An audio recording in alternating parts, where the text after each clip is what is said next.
Vous pensez connaître tous les secrets de la comédie de Picardie à Amiens? C'est ce qu'on va voir. Bonjour Nicolas. Bonjour Julien, vous allez bien? Ça va et vous? Très bien, bienvenue à la Comédie de Picardie. Merci. Voilà. Ça fait combien de temps qu'il existe ce théâtre? Eh bien, le théâtre a été inauguré en 1989, somme toute, c'est assez récent. Et oui, la Comédie de Picardie est une jeune salle de 36 ans. Hôtel particulier au 19e siècle, puis restaurant étoilé pendant 70 ans, le bâtiment est transformé dans les années 80 sous l'impulsion du conseil régional. Il y a quelques vestiges, il y a encore quelques traces de ces anciennes vies du bâtiment? Eh bien, les vitraux, voilà, vous avez un très très joli art déco, voilà, et ensuite vous avez là un vitrail art nouveau. D'accord. Voilà. Que vous avez conservé. Que nous avons effectivement, qui a été conservé lors de la rénovation du bâtiment.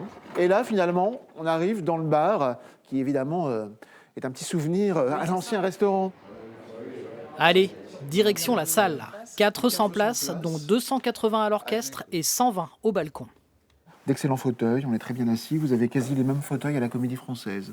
On va dire que c'est la Rolls-Royce du fauteuil. D'accord. Eh ben, on va aller les essayer.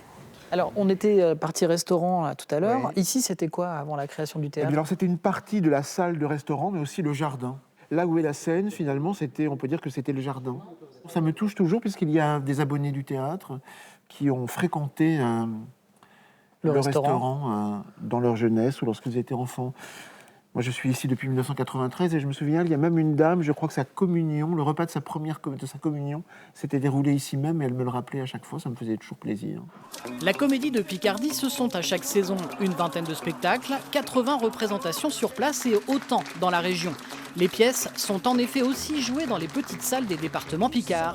Isabella Rossellini, Isabelle Adjani ou Dominique Pinon sont récemment passés sur ces planches. Nous voilà sur le plateau. Alors les comédiens sont très heureux de jouer sur cette scène. C'est pour eux un véritable plaisir puisqu'il y a une véritable proximité avec le public. Et là, tout autour, alors effectivement, là vous avez les pendrillons qui masquent la machinerie, mais effectivement, vous avez évidemment toute une installation technique avec des perches qui maintenant sont motorisées, alors qu'évidemment, autrefois, dans les théâtres anciens, elles n'étaient pas motorisées. Elles étaient manuellement par des cintriers remontées, puisqu'il y a tout un système de perches qui nous permet d'accrocher à la fois des éléments de décor, autrefois des toiles peintes, quand les toiles peintes étaient très utilisées comme décor dans les théâtres, et maintenant nous accrochons des projecteurs.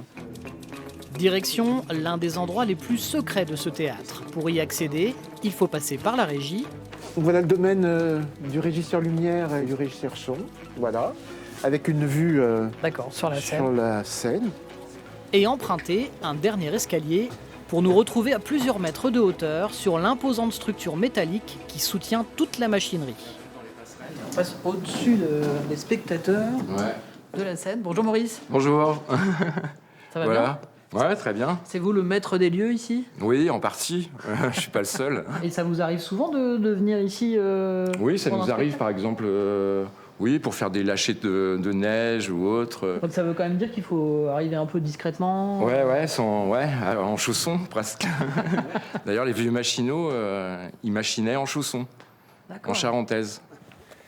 À pas feutrer, nous quittons le plafond pour nous rendre au sous-sol. Au niveau des loges, sous la scène, se trouve un endroit caché destiné aux acteurs. Alors c'est à la fois le tunnel qui permet les entrées des comédiens en représentation, mais c'est aussi l'entrée secrète des artistes, puisque finalement ça permet aux artistes de rentrer directement et de façon discrète dans leur loge pour éviter de traverser le théâtre lorsqu'il y a du public. Découvrir l'envers du décor de la Comédie de Picardie aura été un vrai spectacle. Si l'aventure vous tente, certains endroits et secrets vous seront aussi dévoilés à l'occasion des Journées du patrimoine.